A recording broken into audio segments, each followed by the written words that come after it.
Take my memory, Lord. Take my understanding, Lord. Take my mind. Gather the people together.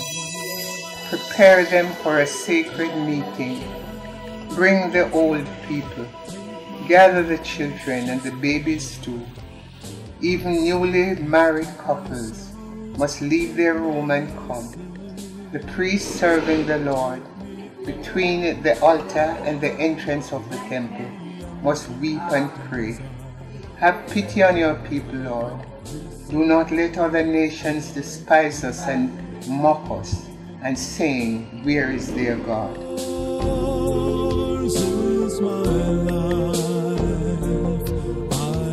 How did you come about that name? How did you get that name, Mother? Everybody calls you Mother. As far as I can remember, it started from St. Anne's.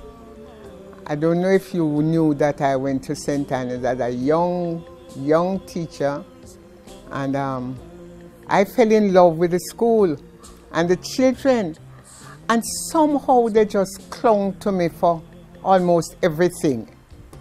And they used to say I am like their mother, and the name started Mother, and it spread among the staff, the principal, the priests at the rectory, and it just went into the entire archdiocese and into the different schools to which I used to go. And it just went all over. And then, remember, my own children called me Mother too. So for them it was fine, this name Mother. And I like it. Okay, so what is your real name? My name is Gloria Cynthia Brissett. But I tell you something. My mother, her name was Margaret Ann Lawrence. And I wondered why she never gave me the name Margaret. It's so beautiful. Why she never gave me the name Anna. It's so beautiful. She gave me the name Gloria. But guess what? I have been a child of the old age of my parents. My parents were far advanced in their age. My father was over 60 and my mother was nearly 50. She was 47. And neither of them thought of a child at that age. But here I was, and when I was born, they sat down for days and nights with the family, because the Lawrence is a large family.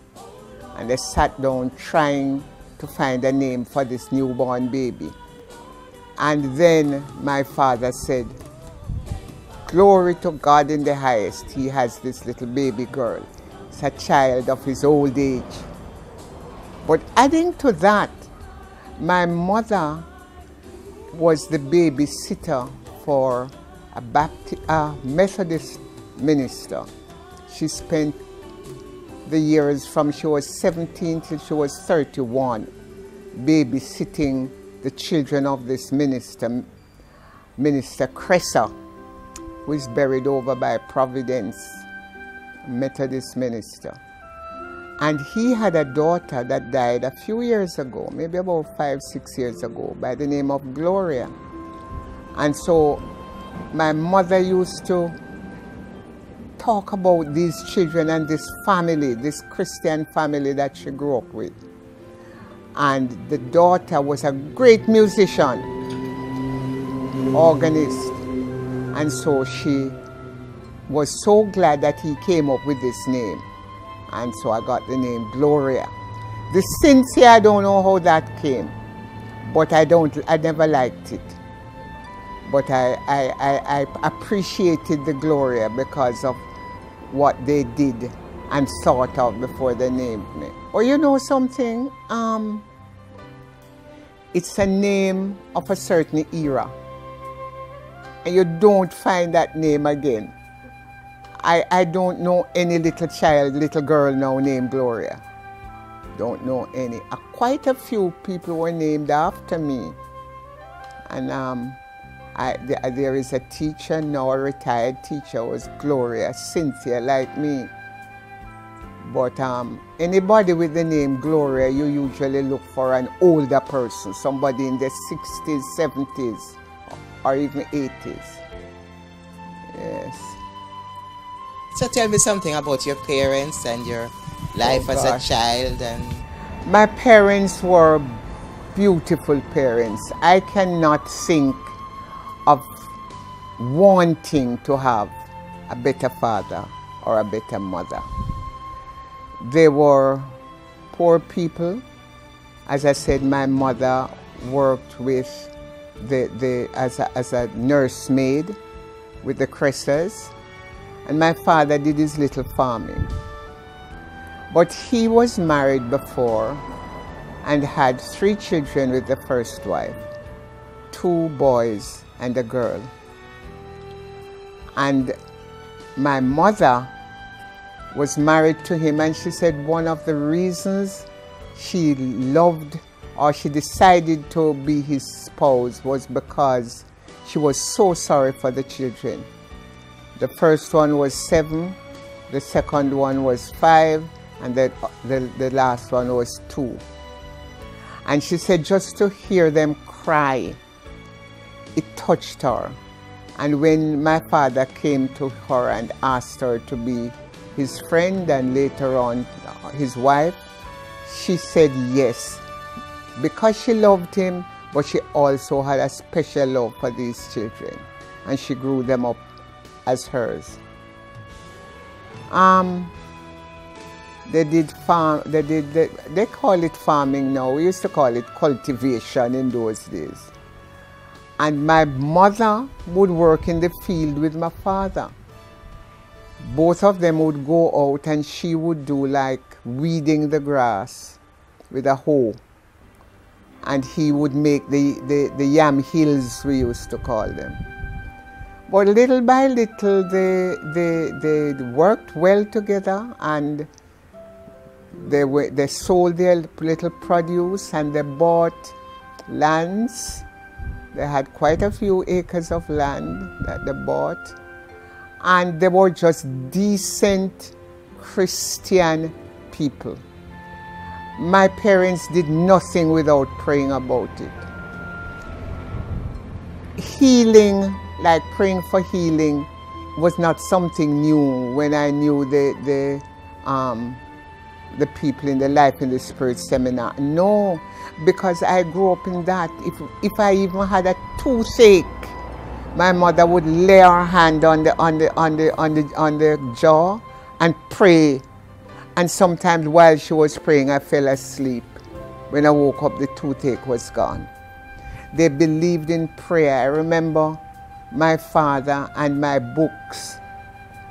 He always wanted to see that we had what we needed for school.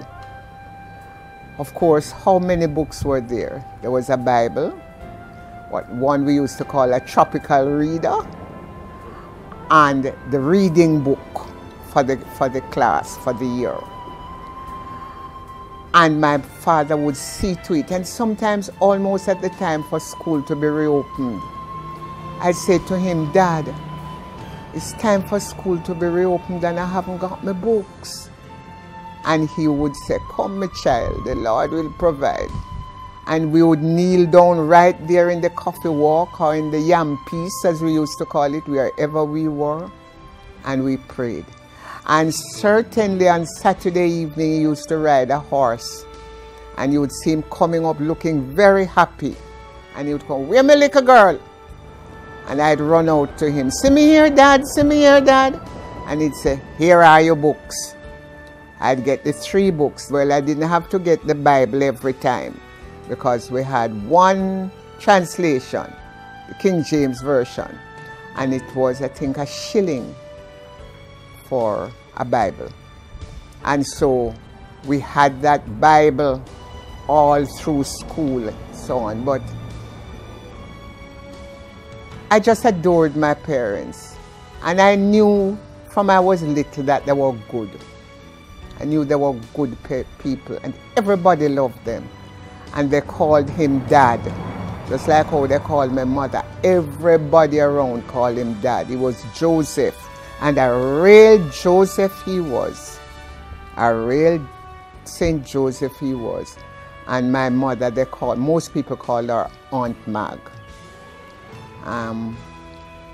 My father was a Baptist deacon. In those days, you didn't have to be educated to be a deacon. You had to be able to read and write properly. And so my father, he mastered his Bible very well. I don't know how well he would read other books. He used to read like Bunyan's Pilgrim Progress and some other little religious books. But he read his Bible every day, every single day, and he would sit by the window when he comes home from work. And with our little lamp, nobody had electricity, and he would sit by the window and hold a little lamp because he dare not trouble the glass lamp. But the glass lamp is for special purposes when stranger comes to the house. But he'd have his little tinning lamp, and he would hold it and read his Bible, especially the Psalms. He read the Psalms like nothing. And when he was going to pray, he always quoted from the Psalms, always quoting from the Psalms as part of his prayer. But he was a dear Christian man. He had a bad temper, and he would fly off. But the minute he flew off, he would come back and apologize and say how sorry he was. Yes, Dad, everybody called him Dad. How did the daughter of a Baptist deacon become a Roman Catholic? It's history, you know.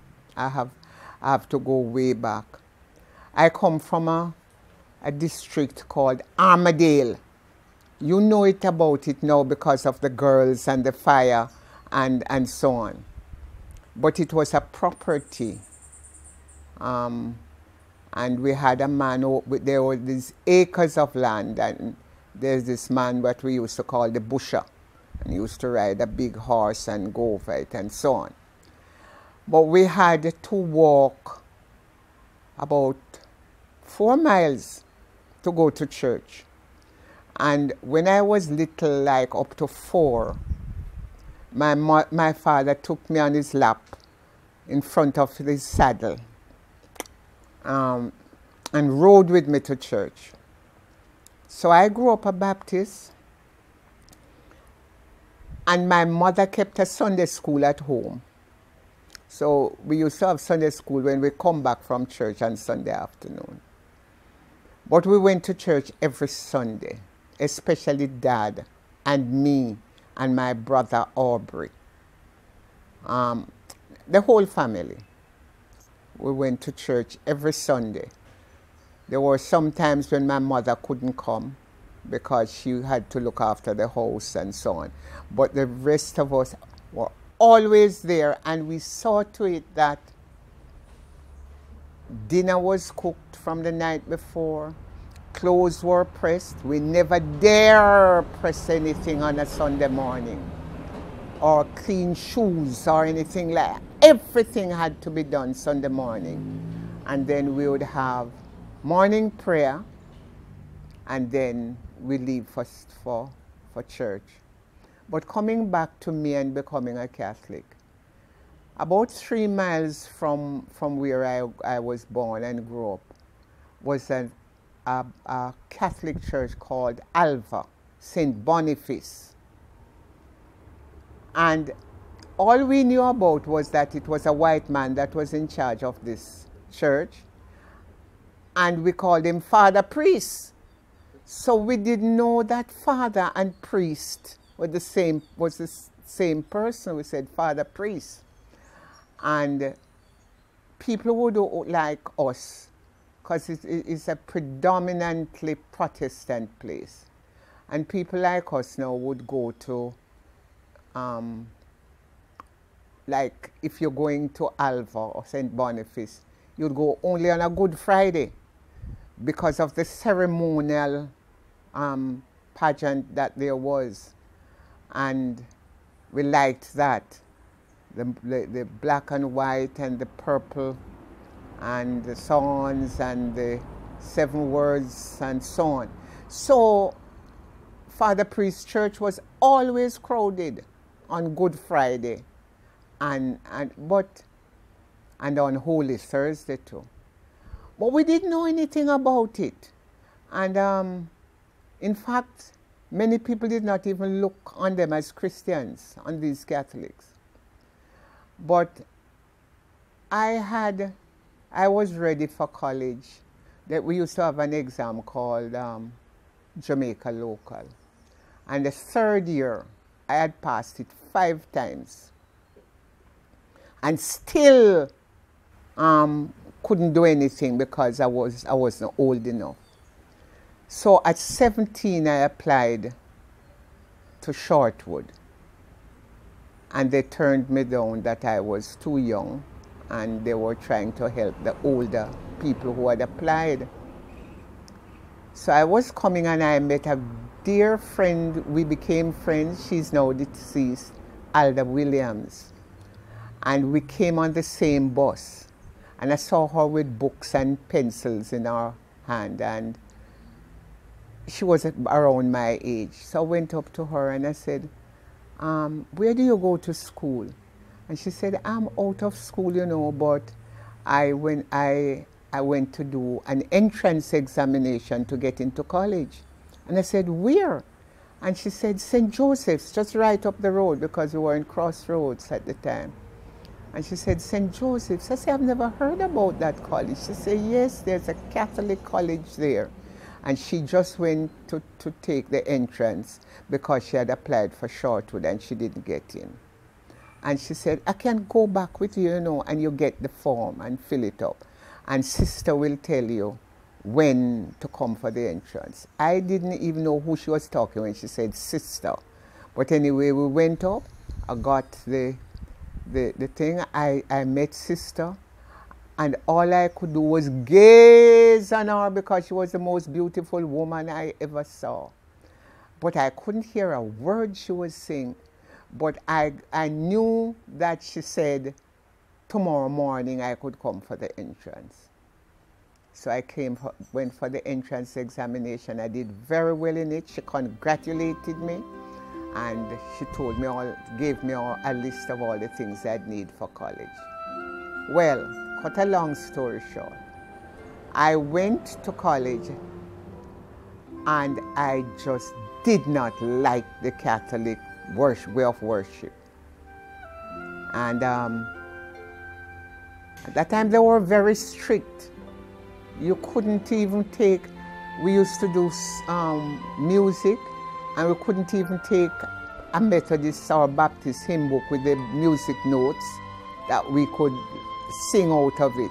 She didn't want that, and so on and so on. And I was worse. I didn't like some of the things they did, the genuflection and the saints and so on. But I had to be in the class every day for half an hour. The classes came to the principal for what we now call religious instruction. And I was there and I was learning a lot. And I was thinking, I don't know if the other students were just there, but I was learning and I was thinking and I was understanding and I was rejecting and so on. But I still was very anti-Catholics in many other ways. But something struck me. They were all sisters who taught at St. Joseph, excepting one lady who was the musician, and she was a lay person.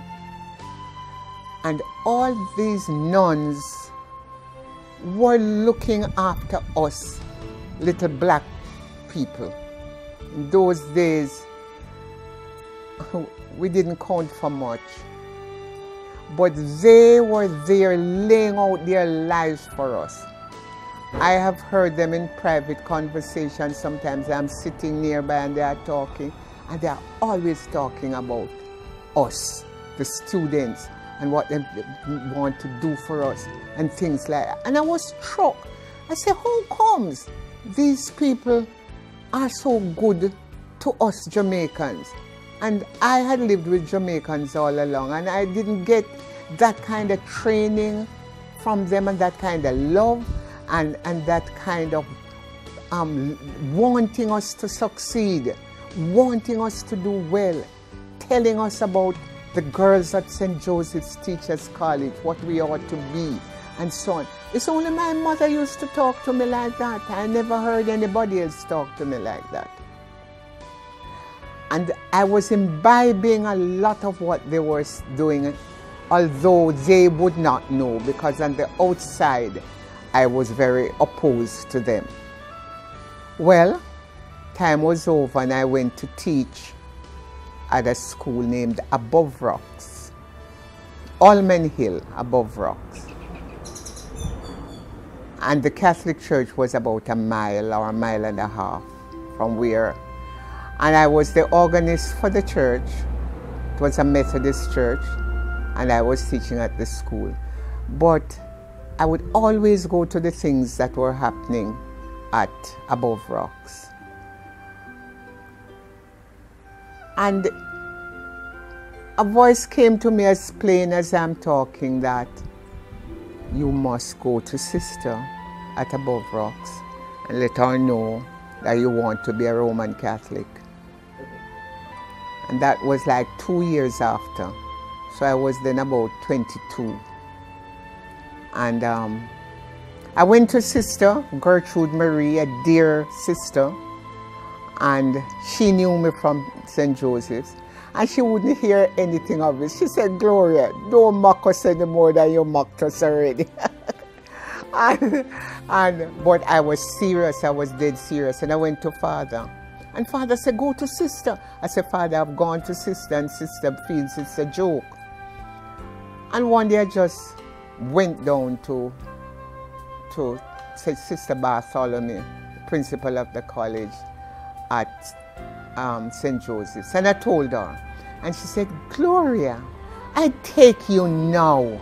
I take you anytime that it's available to you. Come to me, child.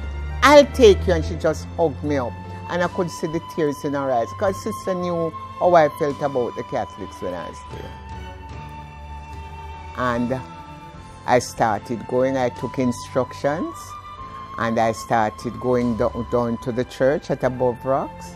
And I was baptized. In those days, they did not receive you for baptism, even if you were baptized properly in the name of the Father and the Son and the Holy Spirit. So I was baptized again by a priest named Father Sheeny, and I was confirmed by Bishop McElhenney. And I became a Roman Catholic, and thank God. Thank God. But I tell you something that I left out. One morning at worship, while I was at St. Joseph's, Sister forgot her missal upstairs, and she asked me to get it for her. While I was coming down, the missal fell from me, and a lot of what we used to call little holy cards fell out. And I picked them up quickly, because who dare me drop Sister Bartholomew missal? Quickly, and I was putting them in, and I saw on the back of one, people for whom I am praying. And number one was Gloria Nelson. And I put in back I replaced them, and I was so touched. I said, imagine Sister had me number one praying for. And from that day, something happened to me that called me specially into the church. I didn't tell anybody. Until now, I've told a few people. But when I saw people for whom I am praying, one, Gloria Nelson, I said, no, there must be something that this lady sees in me that she wants us to work on. And I changed my whole attitude towards the Catholic Church, changed from that time. Then Catholic Opinion came out. I never told my parents anything. And Catholic Opinion was published. And we made headlines. It was myself and another teacher who is now gone to her rest, Miss Thompson, that were baptized together. And it made the headlines. So the Catholics that were around Alexandria approached Dad and told him if he knows that his daughter is Catholic, and he would hardly believe it. But when I went down, I thought he would be, angry, but no. He accepted it and always made arrangements for me to go to church at Alba when I came down for holidays. He never said anything about it. I understand though that he had plans for me. He wanted me to be the wife of a Baptist minister. And I know he's always introducing me to these ministers when they come on missionary meeting and so on. But I didn't know. I didn't know that he had that thought, and I had none of it. I didn't see any of them that I wasn't interested in arguing that. So how Mr. Brissett now, how did he come into the picture? Oh, Mr. Brissett was at Crossroads at the time. And we had to pass Crossroads many times. And no, he had left Crossroads now, and he was at the station where Oberlin is, but it's not Oberlin, the station name. But anyway, I met him because we used to have meetings at our school, and the area around would come, and he was in a nearby area, and so he used to come over, and he met me. And he used to send his letters to me through a policeman. But the policeman had well liked me too. But the policeman said he couldn't go against his boss now to say anything to me. And when he was bringing the letters, it pained him to his heart. But he had to bring these letters because he was in charge of the station. And he was the one sending him, and he had to take it. But I didn't know he was interested in me either, because I knew him from St. Anne. I didn't know he was interested in me, so he fell out. But your father, well, I was married, and from the marriage came these 5 children, 3 boys and 2 girls, and he himself was baptized a Catholic on his deathbed, because Father Caskin, who used to visit him every day in hospital, was not sure whether he was baptized or not, but he was baptized a Baptist. And so he baptized him and used to give him communion every morning. Even the morning that he died, he went to give him communion, but he said he couldn't swallow the host and he didn't bother.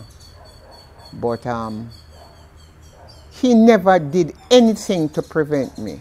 And even when the boys were to go to high school, one got into KC and one into George's. And he said, Glo, we have to get the other son so that both of them go to St. George's College. I want both of them to go to St. George's College. He wanted his daughter to go to Immaculate. And he was all for the Catholics. There was no way in which he tried to prevent me or anything. But after he died, now I had much more time to do church work than when he was alive, because he was sick for a long time. And I just felt God called me into so many areas of church life that it's kind of awesome to think about it. Many things. I would just lie down in my bed and I would just hear the voice telling me, do this, do that, do the next thing. And my priests were always very supportive of what I brought to them. we worked at many things together, especially at St. Elizabeth's Church, when after Vatican II and so many changes and so on. And we did a lot of work there with the priests. I was organist for the church, and I was choir mistress and Sunday school teacher and so on. I remember bringing Bibles, ordering 100 New Testament Bibles and bringing them into the Women's League. At that time we were called Ladies Sodality. And we did a lot of things socially and religiously. I remember we were the first church to have crusade. And we went from house to house before the crusade. I remember Father Charles with his map of the parish and his little pins with the heads, and we would stick down on the places, the roads that our parishioners lived and where we had to go, and so on. And we were the first church in the archdiocese to have a crusade. And I also remember that got a dance teacher to teach them a dance to Sweet Hour of Prayer, Sweet Hour of Prayer. We had it in the crusade. It was the first dance after Archbishop's dance at Cathedral for his installation. It was the first dance that we were going to have in the archdiocese. And then, like clapping in church. It's wonderful right now that Bishop Reese is back in Jamaica, because he was then Father Reese. And we used to work together. And sometimes I would say, Father, I can't get the people to clap. He said, but don't stop. Don't stop. And you look at them. You're going to see they start moving their feet, like moving their feet, tapping their feet. And after that tapping of the feet, you watch. Clapping is going to come. So you continue. And we did a lot of work on evangelization, going from parish to parish. On Sunday school, we did such a lot of work on Sunday school. And on the youth, I was always with them planning for the youth. We had things like rally. Remember, we were the first people to put on a rally. It was the Rally of the Saints. And we made quite a little money out of raising funds, tea parties, and we did miracles, as it were wrought in St. Elizabeth. And I went all over the archdiocese, teaching the faith. And then I was invited to Trinidad to make a presentation to the catechists there. And it was there that I met many teachers, and they were later having what they call their CACT meeting, Caribbean Association of Catholic Teachers. They invited me, and there I was elected president. I was the first Jamaican and the first woman to become a CACT president.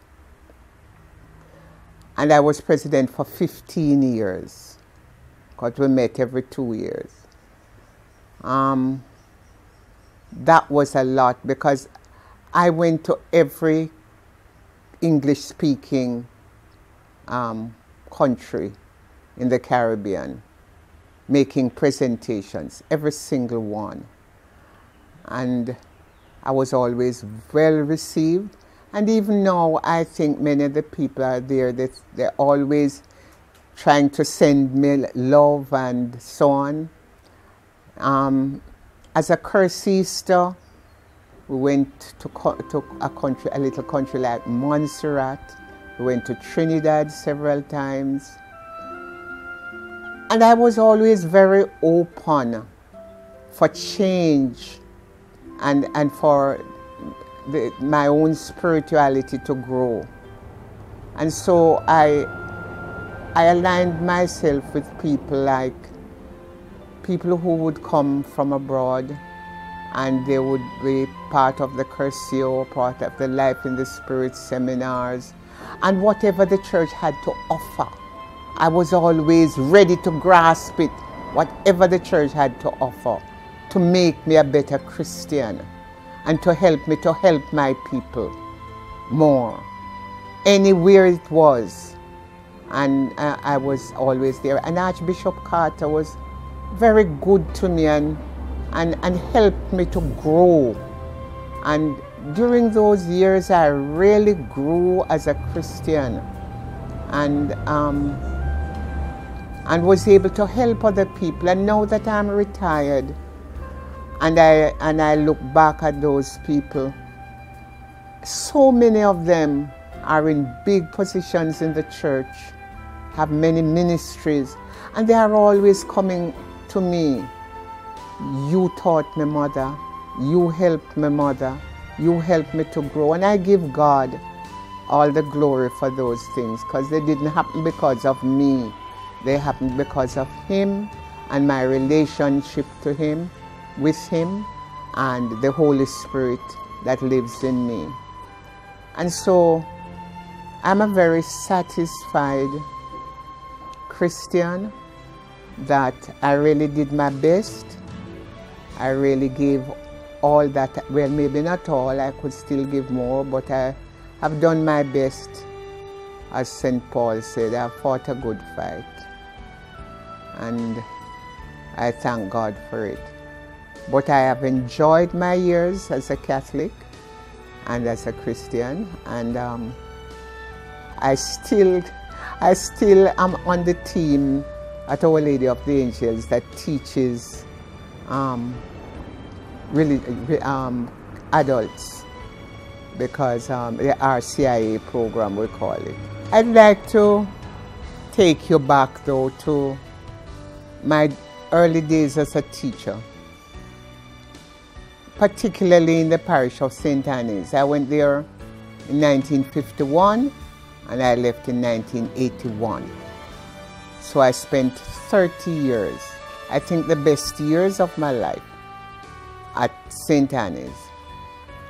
When I went there first, it was just after the hurricane, and it was a beautiful school. It was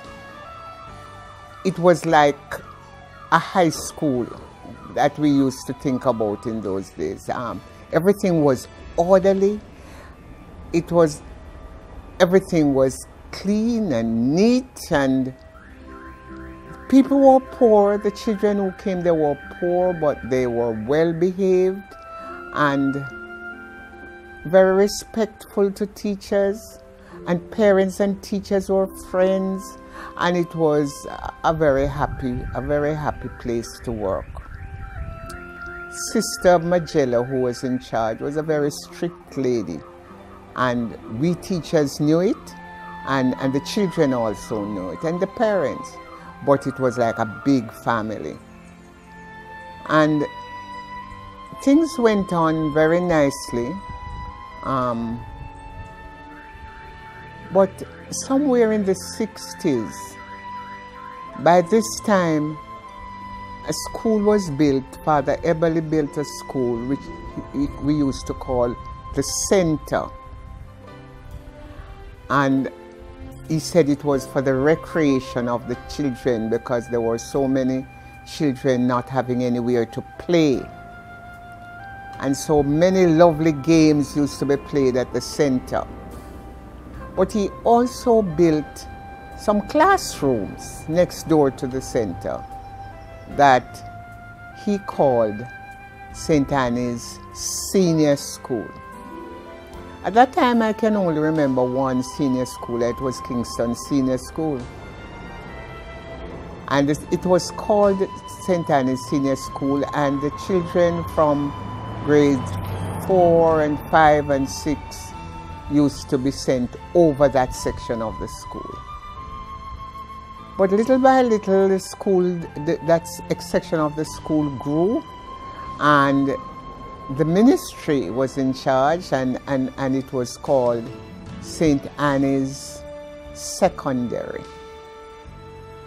And we teachers that were there had to get some extra training. We had to go to university for a whole term, and we had to learn how these schools should be,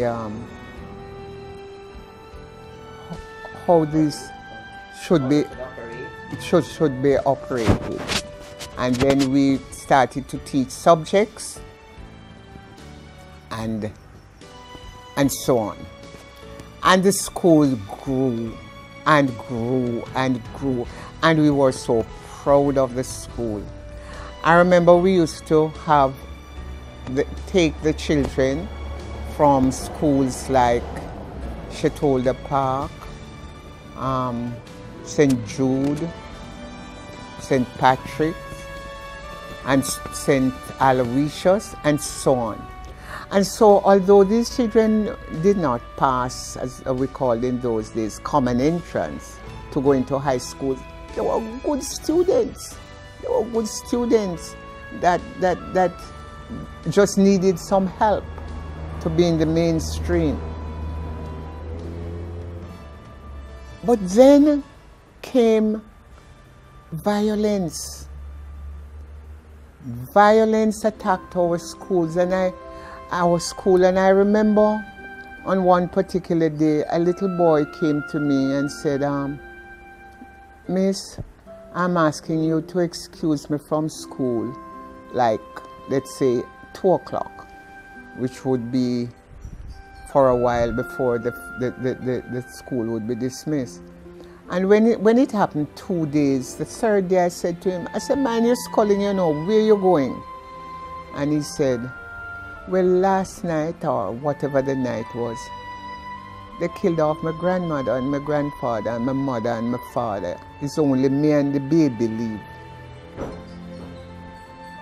And then when I checked it out, I found out that the child was going to a funeral every single time he left there. And the gunshots would be there, they would be there. And the priests, Father Caskin and Father Harry, and Father George, who was then Mr. George,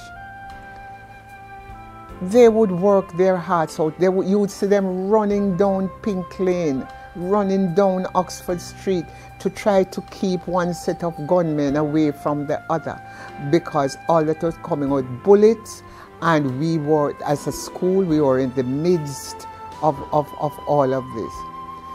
It was very difficult for the 2 shifts, because we were then a shift school, and we would begin in the mornings, okay, but the gunshots usually start at 11 when we were changing for lunch, and it would go right on till probably about 6 o'clock in the evening. So the second shift could hardly come out to school. We had exams, and it was hard. The policemen,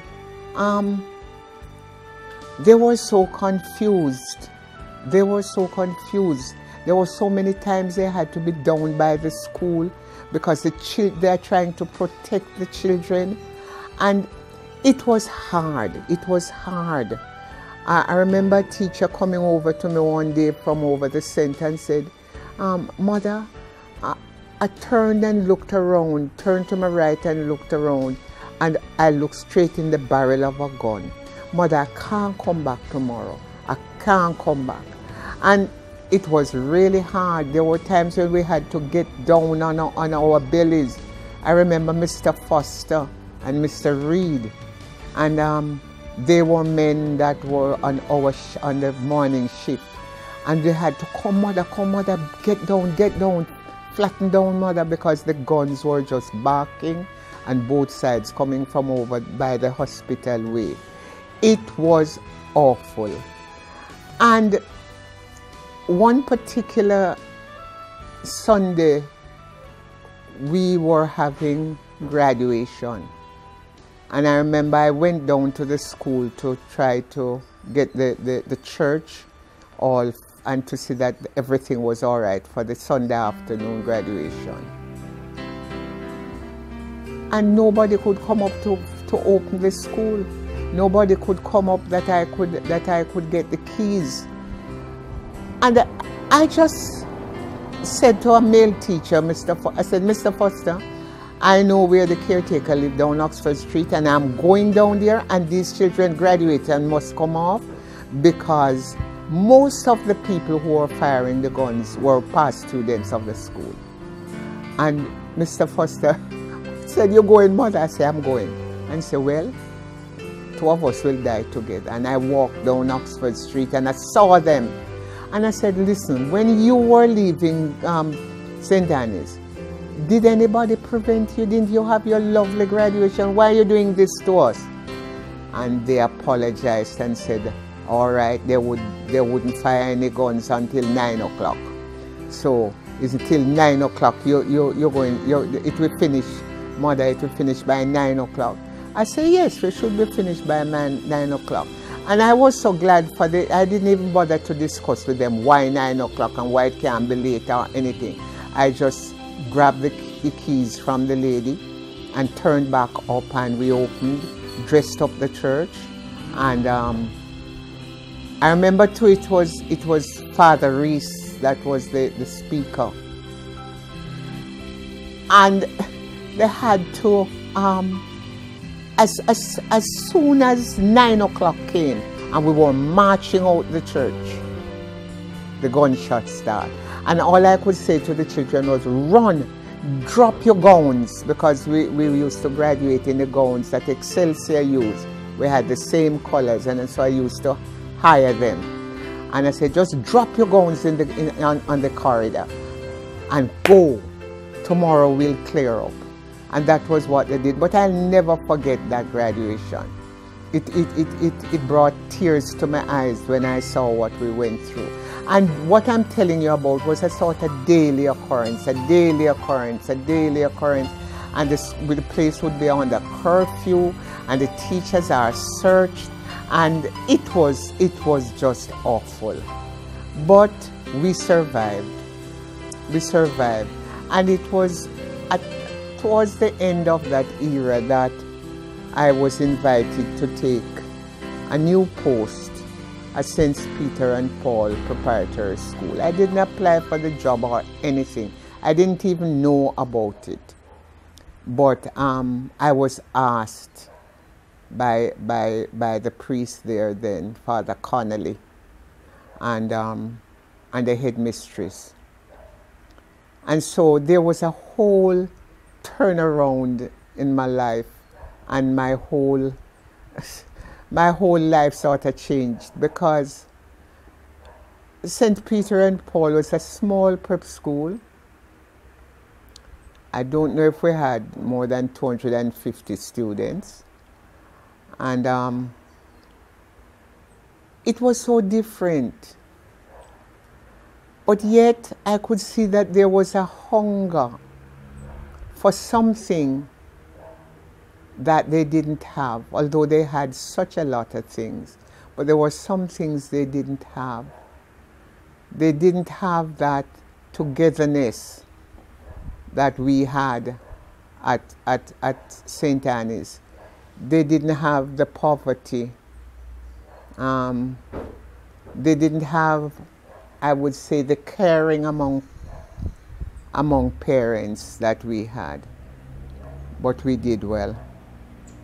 And St. Anne's, St. Peter and Paul, until this day, has ranked among the top prep schools of Jamaica, and are still doing very well, very, very well. And I know that God sent me to St. Peter and Paul to do something special there. I remember us going with grade 6 children after exams all the way to Father Horton James's schools in St. Mary. We went to Onoto Bay, and we went to Long Road, and we went to May River. And each child carried 2 lunches because we had such a lot at St. Peter and Paul.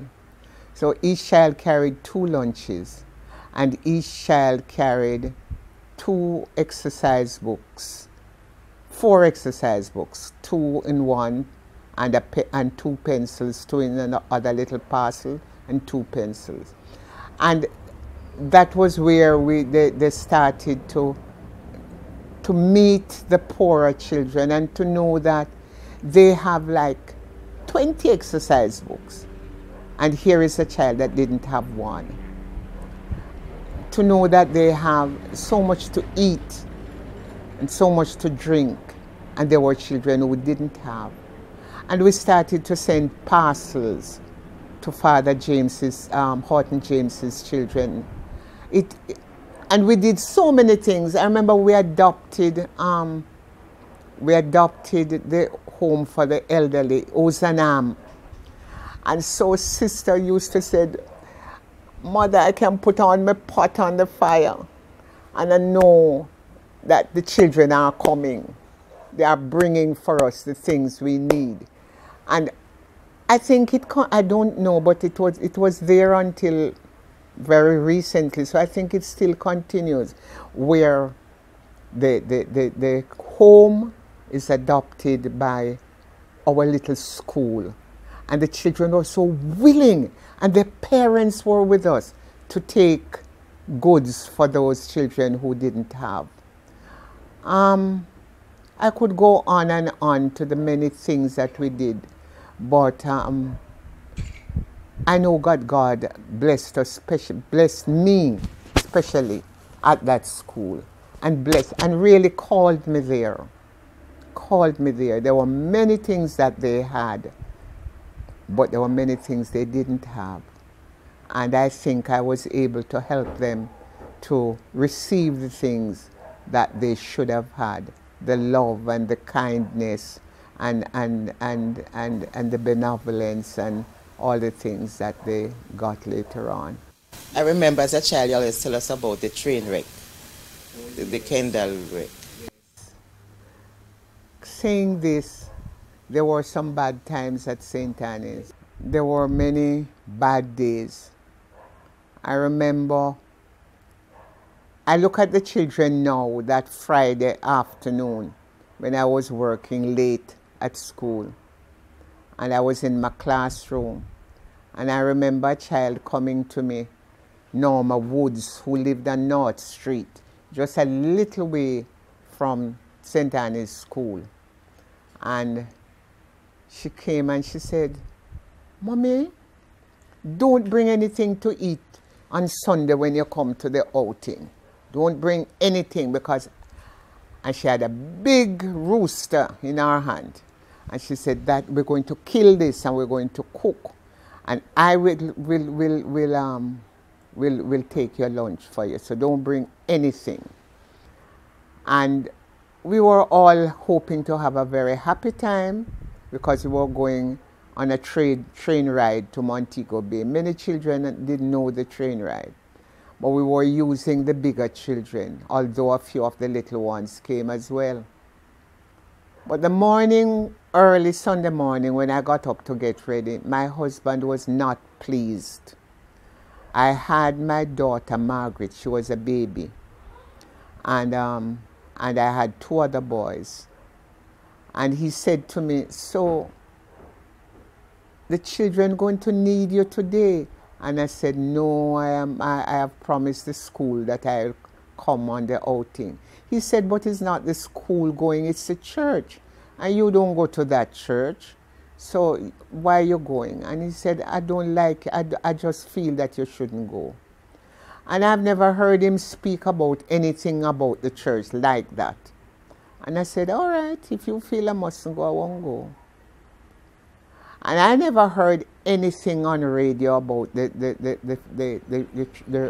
crash until I was leaving for school in the morning. I heard it, but when it spoke of the hundreds that got killed and so on, I thought it was a foreign news that was coming over. So I just went to school. And when I got there,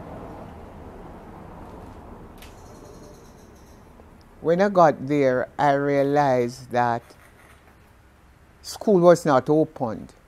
And I saw a teacher, Mrs. Morrison. And Mrs. Morrison said, "No school will be on today, you know, you didn't hear the news." And I said, "What news?" And she quickly told me that the train had crashed and how many children had died. And at the same time, two ladies ran out from over St. Anne's infant school, Mrs. Kyers and Mrs. Tyrrell. And they said, "You're going down to Kendall? If you're going down to Kendall, look for Maria for me. Because Maria, I don't know what happened to her." And quite a few parents ran out to us. And Mrs. Morrison said, "I'm going down to Kendall." At this time, it was about 9 o'clock, 9:30. And we drove. And miles away from Kendall, we could smell the blood, the rawness of the blood. We went down, and the people that were there, they said to us, "The bodies are all taken to Mandeville." And then they showed us a pile. And in the pile, we could see little hands, fingers, feet, parts of upper body and all that, just put together in a heap. Because I don't know what they did with those afterwards, if they were buried or burnt or what, but they were just in a heap. And there was blood everywhere. And there was no one suffering there. No patient was there. Nobody that met in the accident was there. They had all taken the bodies to Mandeville. So Mrs. Morrison drove on to Mandeville. And as I went through the gate, the first child I saw, her body, was the girl who had said to me, Norma Woods was her name. I'm looking at her now. Who had said to me, "Miss, don't bring any lunch. I will cook for you." She was sprawled out on her back. Her neck was so terribly swollen, and her head, all her hair was loose. So I put my hand on her hair now, held the hair, and I found out that there was no marrow in her skull. The skull was just empty. And so they just put the things, the scalp together sort of thing to keep. You look at her and you think, well, everything is all right with our head. But it was just the long hair and the scalps. I just put it back together. And that was the first. And then I was able to find 19 of our children dead that day and lying there. It was an awful sight, and you didn't know where to turn. And then weeks after that, I kept going to funerals, because every single afternoon I could just walk out to Madden's, and out there would be the coffins, and going to different places, and you choose, well, I'll go to this funeral, I'll go to that. But that was the worst time in my life at St. Anne's. And it took a very long time to sort of bring back some semblance of happiness and so in the school.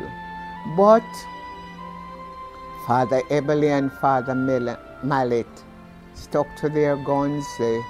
We didn't have counselors in that time, but we had counselors, because there were so many people that were counseling those children and their parents. Some families lost 3. I remember the Crosby family lost 3 children at one time, and several others. I remember all of them. And we always talk about it, even now. We talk about it. It was a hard time. It was the worst of times, but we survived. We survived. Was it worse than when you saw the young men die, like Goat Kid and? Well, yes, it was worse because of the number at the same time.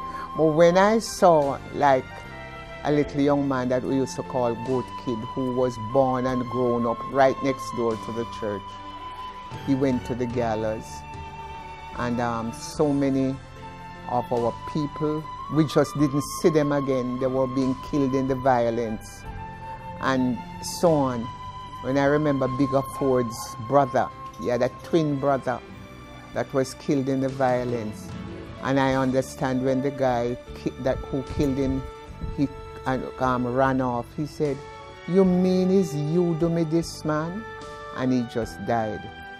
And I could tell you stories of hundreds of our children. 51 children were buried from, young people were buried from St. Annie's, 51. And there were many that were buried from other churches. So the time with the violence was really, and then you just see that it's our own people against our own people.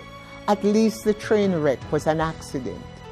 But with the violence, it was rough.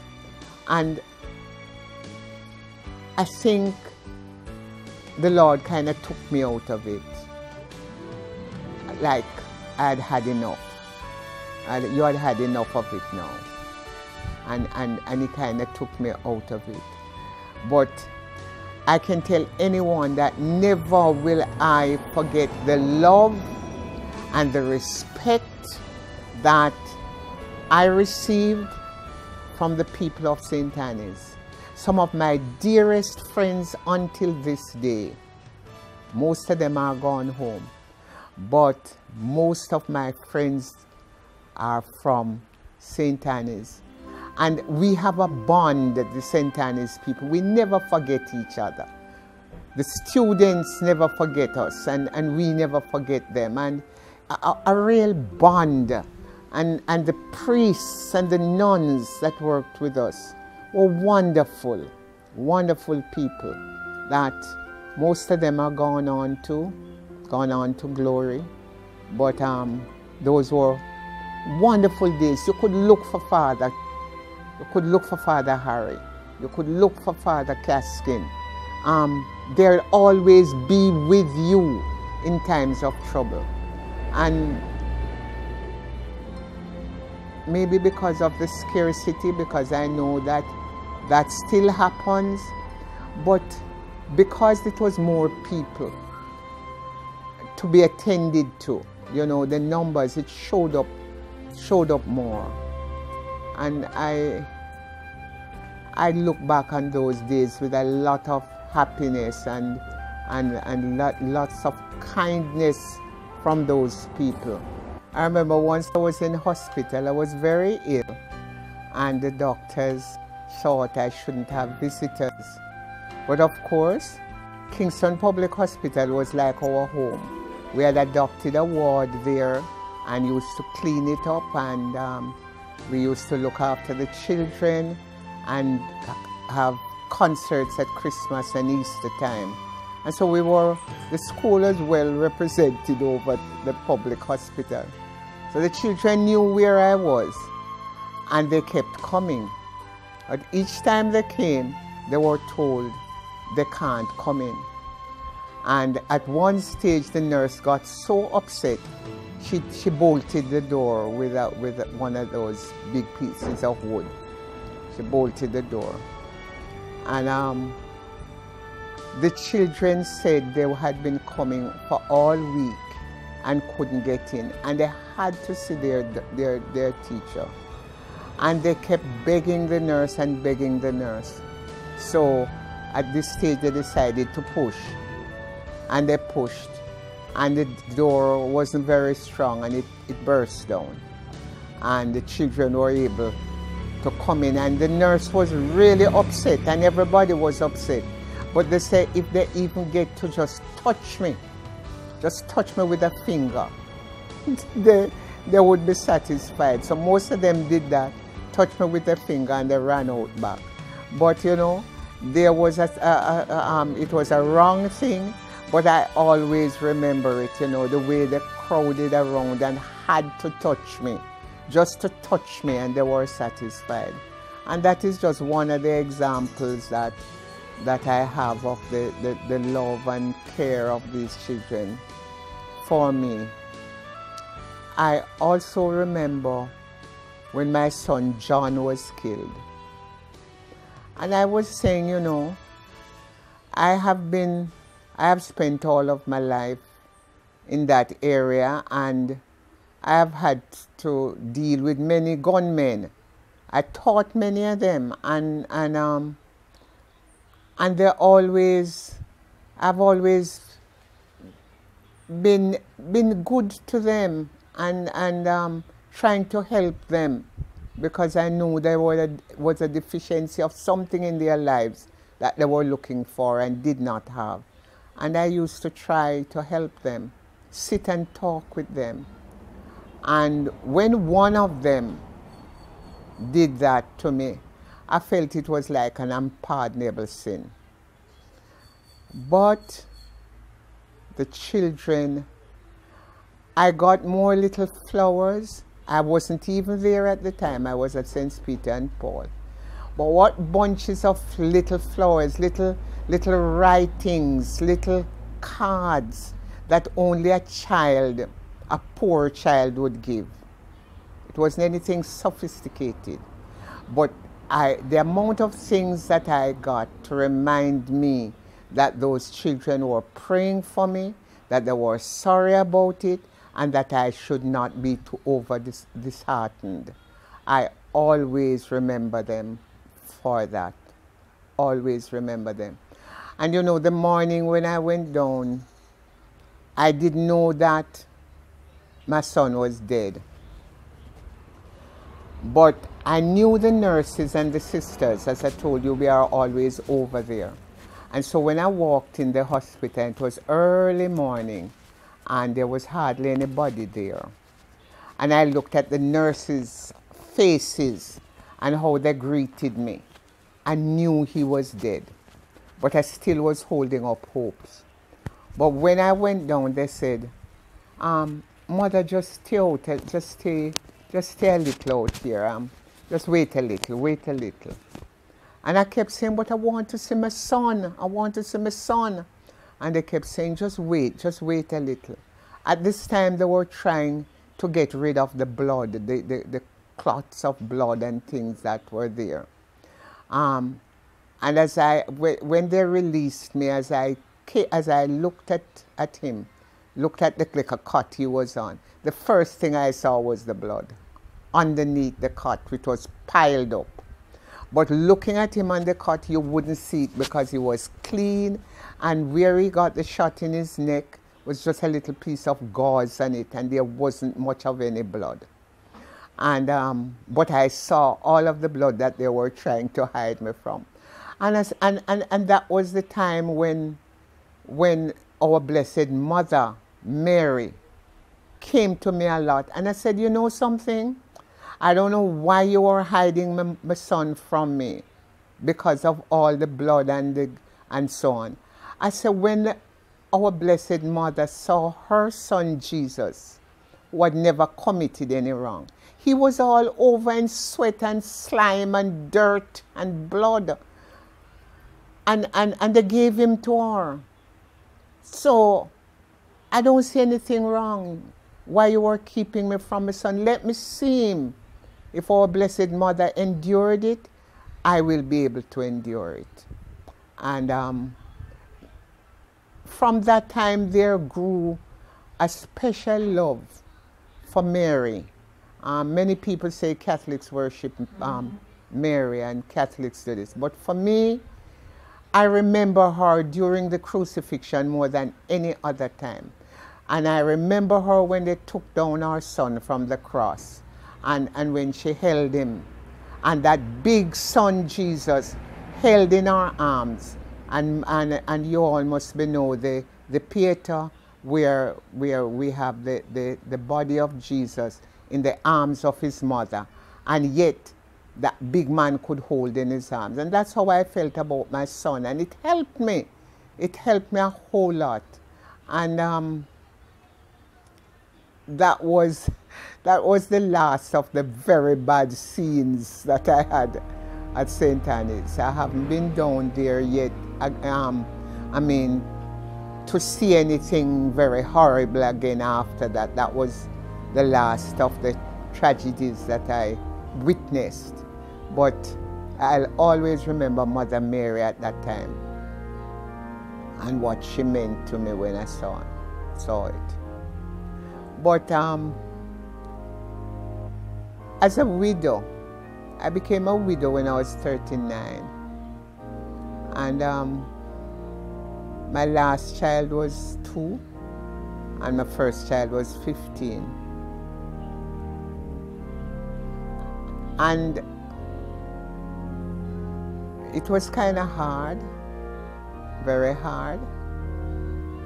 But I have never once sort of felt, boy, I can't do it, or how they're going to manage, or no. And I had an aged mother looking after as well. But I just felt that every day, every single day, the Lord would provide for my children and for my mother and for myself. And he always did. And in those times, I think my faith was much greater and stronger than it is now. Because I never stopped to worry about what is going to happen to this or to the other, or where am I going to get the school fee or whatever. And I am wondering, I think that is the time that I should worry a lot about things, but I didn't. But I've proven God so many times in my life, you know.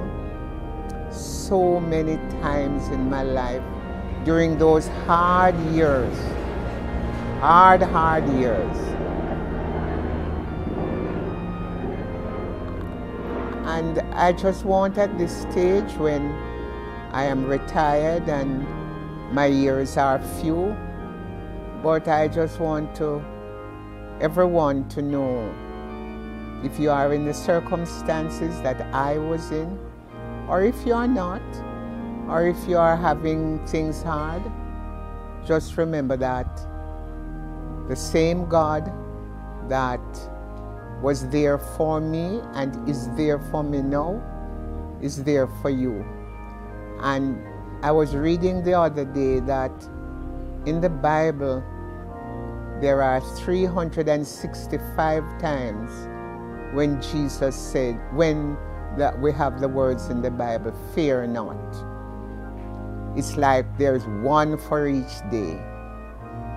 So I just like to encourage anyone that is in any hardship or any difficulty or have been, let us look back on those 365 times in the Bible when it says fear not, and let us take one for each day. And remember that God is the same God yesterday, today, and forever.